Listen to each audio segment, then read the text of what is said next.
Tubewell বুঝেছি, কিন্তু ভাত মানে ভাত খেয়ে হাত ধোয় পুকুরে, টিউবওয়েল টানে না। যদি অসাড় নষ্ট হয়ে যায়, সারা সে এরকম জাতীয় কি বল মিস্ত্রি মানুষ একবারে ইরিয়ে বাবা সব ডাব বেরিয়েছে এদের। হ্যাঁ, এতক্ষণ ভগবানের নাম করছিলাম, মুখ টুক সব সুপ সাপ ছিলেন, যেই যেই একটু রস ঢোকাচ্ছি সেই সব দাঁত একবারে পুরো বেরিয়ে আসছে। শুনুন, ওই কৃপণ ভাত খেয়ে হাত ধোয় পুকুরে যেন টিউবওয়েল নষ্ট হয়ে যায়। তা ও একদিন গঙ্গায় স্নান করতে গেছে, গঙ্গায়। তো স্নান করতে গিয়ে ওই যে পরনে যে গামছা ছিল সেই গামছা তারা জলের টানে চলে গেছে। এইবার ও কৃপণ মানুষ ওর নিজের ওইসবের দিকে ভাবে যে না আমি সারা কলা পাতা জড়িয়ে চলে যাবো, তুমি আবার ছাগল আসলে আরো মারাত্মক ব্যাপার ছিলেন, আরো কি টানতে যে কি টানে তার ঠিক নেই। তাই বাবা ও মনে মনে ভাবছে গামছাটার দাম 100 টাকা, এই টাকা আমি কি করে তুলবো আপনারা শিখে রাখুন, আপনাদের কাজে লাগতে পারে। এই টাকা কি করে তুলবো? মাসে মাসে চুল দাড়ি কাটতে 50 টাকা করে লাগে, তাহলে আমি 2 মাস চুল কাটবো না, 50 টাকা উঠে গেল। 2 মাস গেছে, চুল বড় হয়েছে, দাড়ি একটু হয়েছে। এইবার ও গামছা কিনে আবার একদিন গঙ্গা স্নান করতে গেছে। এবার ওই নদীতে প্রকৃত বৈষ্ণব এক গোসাই সেও স্নান করছে, তারও বড় বড় দাড়ি আছে। এবার এই গামছা হারানো কৃপণ এই শালা মনে মনে ভাবছে আমার 2 মাস গামছা হারিয়েছে, আমার চুল দাড়ি না কেটে কেটে এতটুকু, ওর শালা এত বড় দাড়ি, তাহলে ওর নিশ্চয়ই কম হারিয়েছে। কেন বলবে না বাবা, আমার 2 মাস রেখে এইটুকু, আর ওর এত বড়, তাহলে ওর নিশ্চয়ই কম্বল হারিয়েছে। ওর কাছে কি বলছে, ও মশাই আপনার কি কম্বল হারিয়েছে? কেন? আরে আমার 2 মাস গামছা হারিয়েছে, তাই এতটুকু দাঁড়িয়ে, আর আপনার এত বড় নিশ্চয়ই কম্বল হারিয়েছে। ও বাড়ি গেছে দাহাই করে। ওর বউ তখন বলছে শোনো, জীবনে তো একবার সাধুগুরু বৈষ্ণবের সেবা দাওনি, ভক্তের সেবা দাওনি, তা একবারে জন্মগ্রহণ করেছে যখন 84 লক্ষ জনী ভ্রমণ করে করে একবার কুকুরের মতন পৃথিবী থেকে যেও না, অন্তত গঙ্গায় গিয়ে স্নান করে আসো। ও শালা এবার শুনে শুনে হিসাব বানাচ্ছে, আমার বাড়ি থেকে গঙ্গা যেতে 30 টাকা করে নেয়, 60 আমি দেবো না 60 টাকা নেবে। আবার পরক্ষণে মনে মনে ভাবছে না যাই, বউ নালে আবার মারবে, ঢিপ ঢিপ করে মারবে শুয়ারের মতন। তাই ও ভেবে কি করছে জানেন, ও আস্তে আস্তে বেরিয়েছে ঘরের বাইরে। এবার ও মনে মনে ভাবছে আমি সারা যখন হেঁটে যাবো, তা আমার বাড়িতে একটা ধাড়ি ছাগল আছে, ওইটারে আমি নিয়ে যাবো। কেন? আমি হাঁটতে হাঁটতে যাবো, ও শালা ধাড়ি ঘাস খেতে খেতে যাবে, তাহলে ওরও কাজ হলো আমারও কাজ হবে। ও শালা ধাড়ি চলে ডাকতে ডাকতে যায়, আর ইয়েও যায়। যা হোক করে গঙ্গায় পৌঁছেছে। ও গঙ্গায় গিয়ে দেখছে যারা গঙ্গায় স্নান করছে তাদের ভাগ ভঙ্গিমা কি। ও দেখছে যারা গঙ্গায় স্নান করছে তারা উঠে আসছে, আর এক একটা পান্ডা 501 টাকা করে নিচ্ছে।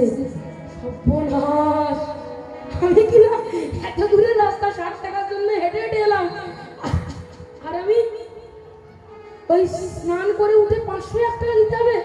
আমি স্নান করবো না, আমি সেটা ধাড়ি ছাগল নিয়ে বাড়ি যাবো। আবার পরক্ষণে মনে মনে ভাবছেন না, এত দূর এসেছি যখন আবার বাড়ি এক্ষুনি ফিরত যাবে না। তা কি কাজ করছে, ও খুঁজে খুঁজে খুঁজে খুঁজে একটা ফাঁকা মাঠ, একটা মানে ফাঁকা ঘাট খুঁজে পেয়েছে। কোথায় না, শ্মশান ঘাটে গিয়ে খুঁজে পেয়েছে। ও কৃপণ মানুষ, ও স্নান করতে নেমেছে শ্মশান ঘাট থেকে গঙ্গায় নেমেছে। মন দিয়ে শুনুন, কথা নাই। তাইবার যখন নেমেছে, ভগবান আমার মনে মনে ভাবছে তোর পিছনে আমি একটু লাগবো, তোর পিছনে একটু কাঠি করবো। তা ভগবান বিষ্ণু তখন কি করেছে জানেন, রেডিমেড পান্ডা রূপ ধারণ করেছে। ওই কৃপণ তো জানে না যে পান্ডা দাঁড়িয়ে আছে। ওই কৃপণ স্নান করে গঙ্গা থেকে উঠতে যাবে, দাও টাকা দাও, এইটাই বলেছে। হ্যাঁ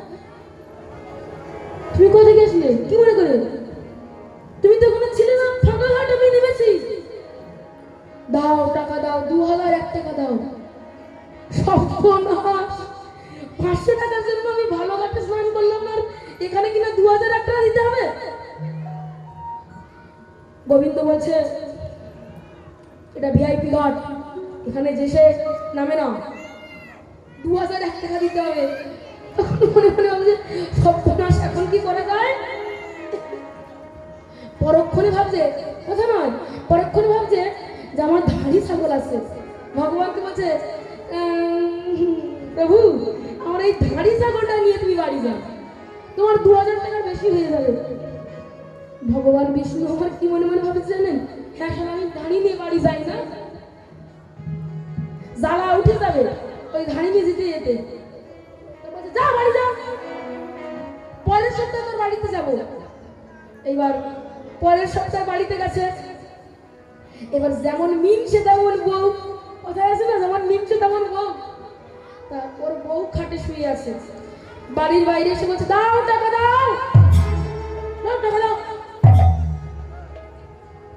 ওর বউ মনে মনে ভাবছে কি টাকা চায়, বাড়ির বাইরে গেছে। এবার বাড়ির বাইরে গিয়ে ও বলছে কি হয়েছে, আরে তোমার স্বামীর কাছে আমি 2001 টাকা পাই। ও ঘরের ভিতরে এসে স্বামীকে এসে বলছে এই কি একজন এসেছে 2001 টাকা চাইছে, কেন গো টাকা চাইছে কেন? হ্যাঁ টাকা চাইতে চাইতে বাড়ি পর্যন্ত এসেছে। তুই এক কাজ কর, তুই একটু ওর কাছে গিয়ে বলবি স্বামীর শরীর খারাপ, বিছানায় পায়খানা করছে, জল হয়ে গেছে পায়খানা, একটু অভিনয় করে বলবে। এবার ও মাথায় আস্তে আস্তে একটু ঘন্টা দিয়েছে, দিয়ে আসাক্ষী ঠাকুরের চরণে গিয়ে বলছে ঠাকুর মশাই আমার স্বামী বিছানায় পায়খানা করছে, বিছানায় শরীর খারাপ, ঠাকুর মশাই। একবারে যাবার মতন অবস্থা, পটল তুলবে আর কদিন পরে দেখছে কোন পটলটা তুলবে। আচ্ছা থাক, পরের সপ্তাহে আমি আসবো। আবার পরের সপ্তাহে যাই, দাও টাকা দাও। এইবার ও কৃপণ মানুষ বলছে, ওর বউকে শিখে দিচ্ছে, বলছে এইবার গিয়ে বলবি স্বামী টপকে গেছে। এইবারও মানে একটু সিঁদুরটাকে ঠেলা মেরে নিয়েছে, ঠেলা মানে কালা মানে নিয়েছে, মাথা চুল টুল হুলে ফুলে নিয়ে আসারকে ঠাকুরের চরণে গিয়ে বলছে ঠাকুর মশাই আমার সব শেষ হয়ে গেল, ঠাকুর মশাই আমার সব হয়ে। কেন মা কি হয়েছে, কাঁদছিস কেন? ঠাকুর মশাই আমার সব মরে গেছে রে। হ্যাঁ সারা 2000 টাকা চিন্তা করতে করতে মরেই গেল। এবার কি বলছে দেখুন মায়েরা, ও বলছে থাক, ও যখন মরেই গেছে তা আমি এসেছি যখন পুড়িয়ে তবে যাবো। এবার ও তো মরেনি, ও সারা চুপচাপ পড়ে আছে মরে, আসলে কিন্তু মরেনি, ভাঙ চলছে। গোবিন্দ সব বুঝতে পারছে, চুপচাপ মরে পড়ে আছে। বাসার মানে লোকজনকে, পাড়ার লোকজনকে ডেকে বাঁশের খাঁচা তৈরি করেছে, আর কোনো দড়ি পায়নি, গরু দেখতে পেয়ে গরুর দড়ি দিয়ে শালাকে বেঁধেছে। এবার বেঁধে বেঁধে বলা হরি বলে নিয়ে যাচ্ছে, তাও চুপচাপ হয়ে শুয়ে আছে। 2000 টাকা কিনবো না, ওকে বলা হরি বলে শ্মশানে নিয়ে যাবে বলে কাঁধে তুলেছে, তাও শালা মরিয়ে আছে। সীতা শেষ তাও শালা মরিয়ে আছে, চুপচাপ মরে পড়ে আছে। এইবার সীতায় আগুন দিতে যাবে, এমন সময় সবাই বলছে আমি কি ওর কানে একটু হরি নাম দিয়ে আসি। আর ওর কানের কাছে গিয়ে বলছে এই শালা কি চাস রে, তোর এই ঢং দেওয়ার কারণ কি? ও তখন বলছে ঠাকুর মশাই আমার 2000 টাকা ক্ষমা করে দেন।